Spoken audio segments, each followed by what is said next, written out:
తెలంగాణ ప్రభుత్వం మరో కీలక నిర్ణయం తీసుకుంది. ముఖ్యంగా సచివాలయ ఉద్యోగులకు ఇవాల్టి నుంచి అటెండెన్స్ లో కొత్త నిబంధనలను అమలు చేసింది. సచివాలయ ఉద్యోగులకు ఇవాల్టి నుంచి ఫేషియల్ రికగ్నిషన్ అటెండెన్స్ అమలు చేసింది.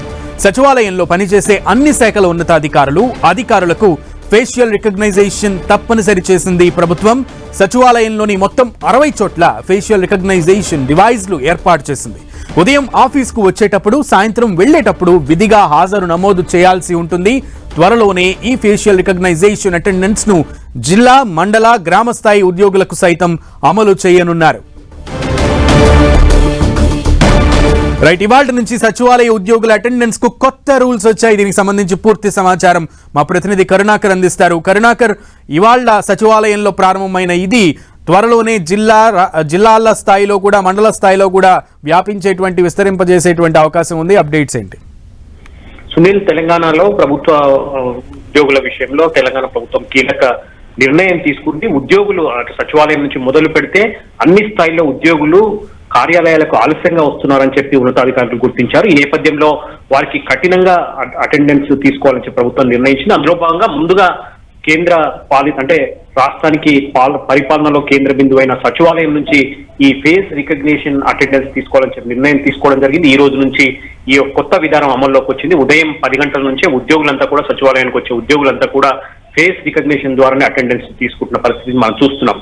ప్రభుత్వ ప్రధాన కార్యదర్శి నుంచి మొదలు పెడితే కింది స్థాయి ఉద్యోగుల వరకు ప్రతి ఒక్కరూ ఫేస్ రికగ్నిషన్ ద్వారానే అటెండెన్స్ వేసుకుంటున్న పరిస్థితిని మనం చూస్తున్నాం. సరైన సమయానికి ఉద్యోగులు ఆ కార్యాలయాలకు రావాలని చెప్పి ప్రభుత్వం ఈ కఠినమైన నిర్ణయం తీసుకున్న పరిస్థితిని మనం చూస్తున్నాం. సునీల్, ఎస్ కరుణాకర్, అయితే గతంలో అంటే ఒక 2 నెలల క్రితమే కోమటిరెడ్డి వెంకటరెడ్డి కానీ లేదా మంత్రులు కొంతమంది విజిట్ చేసినప్పుడు అక్కడ కనీసం సంబంధిత శాఖ అధికారులు కూడా సచివాలయంలో లేకపోవడమే దీనికి కారణం అని చెప్పొచ్చా, ఈ రూల్స్ ని స్టిక్ చేయడానికి?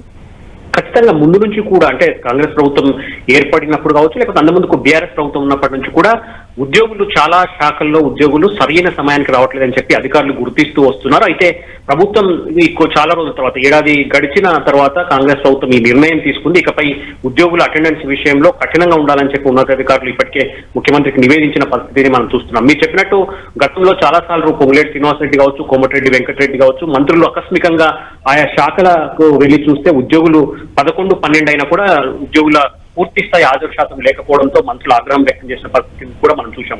కాబట్టి ఇకపై పాలనను, ఏడాది పూర్తయింది కాంగ్రెస్ ప్రభుత్వం ఏర్పడి, ఇకపై పాలనను పరుగులు పెట్టించాలనుకుంటున్నారు రేవంత్ ప్రభుత్వం. ఇక ఉద్యోగులు పూర్తి స్థాయిలో పనిచేయించాలని చెప్పి ఉద్దేశంతోనే ఈ కఠినమైన నిర్ణయం తీసుకుంది. ఈ రోజు నుంచి సచివాలయంలో ఈ ఫేస్ రికగ్నిషన్ అటెండెన్స్ విధానం అమల్లోకి వచ్చింది. ఇక రానున్న రోజుల్లో జిల్లా స్థాయిలో, మండల, గ్రామ స్థాయిలో కూడా అన్ని వర్గాల ప్రభుత్వ ఉద్యోగులకు ఫేస్ రికగ్నిషన్ ద్వారానే అటెండెన్స్ తీసుకునే ప్రయత్నం ప్రభుత్వం చేస్తున్న పరిస్థితిని చూస్తున్నాం. Sunil, okay Karunakar, thank you.